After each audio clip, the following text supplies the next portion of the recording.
Hi guys! Welcome back again to my channel. It's me, Joel Sung, of course. So, for today's vlog guys, kasi merong dito, may promo ulit yung Gomo SIM card. Meron silang unlimited internet ulit na 1 month for 599 na may speed cap na 5 Mbps. Meron silang promo ngayon para sa mga sa mga baguhan muna sa Gomo, no? Sa mga newbie. Pero alam ko naman lahat, karamihan sa inyo, halos alam na yung what is Gomo SIM card. Kung ano yung mga promo na pwede nilang ibigay sa atin. So, Gomo SIM card kasi, unlike any other network, no? SIM card siya na merong unlimited promo and pwede kang mag-text and call. Like just ordinary physical SIM, no? Ang kagandahan dito kasi guys, meron silang unlimited promo na 1 month, which is ito yung matatawag natin na pinakamura. Unlimited internet services dito sa Pilipinas na 1 month, pero cap lang siya yung speed niya ng up to 5 Mbps.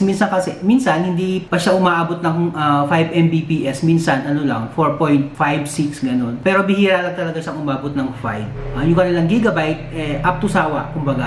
Minsan nga, nakakaabot ako ng isang buwan ko is 500 gigabytes. Well, anyway guys, kailan nga ba nag-a-avail ng unlimited internet promo package ang Gomo? The answer is, wala silang fixed date guys. Or kadalasan kasi talaga sumasabay lang sila sa promo ng Shopee, Lazada, like, halimbawa ngayon, 10-10, may 11-11, di ba may mga ganung promo yung Shopee and Lazada and any other online shop. And at the same time, usually din, kapag mga payday, 15-30, ganun, kadalasan ganun yung date ng kanilang internet services. Kumbaga walang fixed date. Hindi siya araw-araw. Hindi ka araw-araw makakakita ng kanilang promo. Para updated kayo, siguro you can check out na lang their Facebook page at mag-download kayo ng Gomo PH app sa Google Play Store and Apple Store, iOS. Para updated kayo kasi nagpo-post sila doon ng mga packages nila ng kanilang unlimited promo.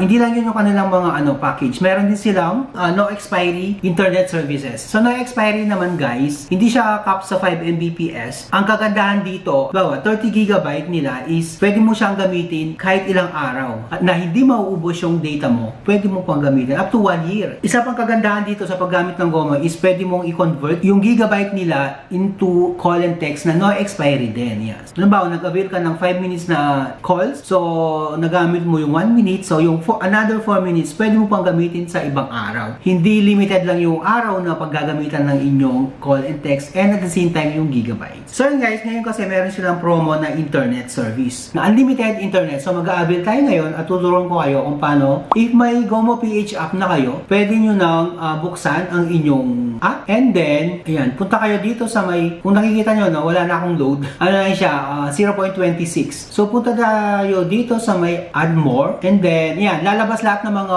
services nila. Like, unli data, 40 GB, 30, and 25. Ito yung sinasabi ko sa inyo kanina, yung no expiry. May mga certain gigabyte, pwede mong i-avail. Itong 25 GB naman na ito. Meron siyang 500 minutes at 500 text to all network to without expiry din. So, walang limit yung araw. So, medyo nagkakatalo lang tayo sa price. Pero itong unlimited data nila is 599. So, click lang natin itong unli data. So, i-redirect ka sa GCash. So yun, pagka-pay natin guys, may magme-message sa inyo from email at text message confirming na naka-avail na kayo ng internet services nila. So ayan. So isa lang sigurong may ko-comment ko dito sa Gomo, no? Kasi once na naka-avail ka ng internet service, unlimited internet services nila is hindi ka na pwedeng mag-avail sa next unli ulit. Parang ganito, halimbawa, nag-avail ka ng 30 days na unlimited internet nila, hindi pa expired, hindi pa tapos, nakaka 20 days ka pa lang. Pero meron na sumunod na unli offer. Kasi nga hindi natin alam kung kailan ulit magkakaroon, di ba? So gusto mo nang i-grab, siguro ang pinaka-cons lang nito is hindi ka pwede mag-avail ng another promo unless ma-expired na yung kasalukuyang unlimited internet mo. So hindi siya pwedeng pumatong. Kumbaga kailangan i-unsubscribe mo muna ang inyong first data mo bago ka maka-avail ng panibagong unlimited data, di ba? So ibig sabihin, parang masasayang lang yung mga exceeding days na unli data offer mo, which is kasama yun sa bayad, di ba? Overall guys, napakaganda, napakasulit talaga ng Gomo internet services nila na 1 month. Ito na yung pinakamura at pinakasulit na promo, especially sa mga student, no, na kailangan lamang is browsing and for document purpose lang, no. Talagang napakaganda ng kanilang services na ito. So hopefully magtagal ito, no. And kasi maraming mga natutulungan itong Gomo unlimited internet service. So ayan guys, so hopefully nakatulong tong vlog ko na to, especially no sa mga working from home at sa mga employee dyan. If kailangan nyo lang ng backup internet, no? Internet sa bahay or sa office, pwede nyo lang i-avail itong kanilang unlimited data offer ng GOMO SIM card. So, if nakatulong tong vlog ko na to guys, sa inyo, don't forget to LSS, like, share, and subscribe. So, thank you very much guys for watching and hope to see you again sa aking next video. Ito pa rin si Jonel.